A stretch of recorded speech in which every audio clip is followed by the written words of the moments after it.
Right now, more than 100,000 people are waiting for their day in court in Mecklenburg County, accused of a crime but having to wait sometimes years for that date.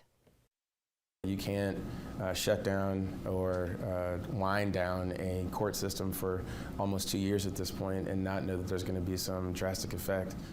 Tonight, WBTV's chief investigative reporter Nick Oxner is sitting down with District Attorney Spencer Merriweather. Yeah, he is calling on judges to reopen our courtrooms. How backed up are criminal cases in Mecklenburg County? Terribly backed up. The fact is that you can't shut down or wind down a court system for almost 2 years at this point and not know that there's going to be some drastic effect. Most courtrooms in Mecklenburg County remain closed. A sign on the front door advises people with speeding tickets that their cases have been continued. It's been up for months. Without court, Mecklenburg County District Attorney Spencer Merriweather and the prosecutors in his office can't try cases. We've got to find a way to live and operate even with this virus, even with this pandemic. So why aren't we holding more court in Mecklenburg County? First of all, I think we should be holding more court in Mecklenburg County. Data from the North Carolina Administrative Office of the Courts shows more than 118,000 pending cases at the end of last fiscal year on June 30th. Look at this chart, and it's not hard to understand why.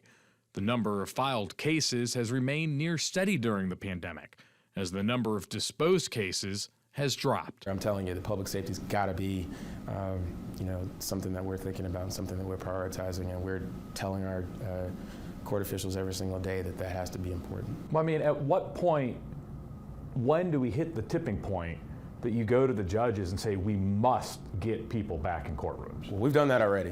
So that tipping point is there as far as my office is concerned. And what's their answer? Their answer is that, yes, they understand that, but they also know that they do have these health challenges. So what do you say to crime victims and people in neighborhoods that are experiencing violence? What do you tell them about why it's taking so long to prosecute their case? I certainly tell them that we are facing something that's unprecedented, but justice can't stop. So that's what I tell these victims, is that we're dealing with something unprecedented. We are pushing and pushing and pushing. Reporting in Charlotte, Nick Oxner, WBTV, on your side. Now, we did reach out to both Senior Resident Superior Court Judge Carla Archie and Chief District Court Judge Elizabeth Trosh for a response to Merriweather's calls for holding more court. Neither of them responded.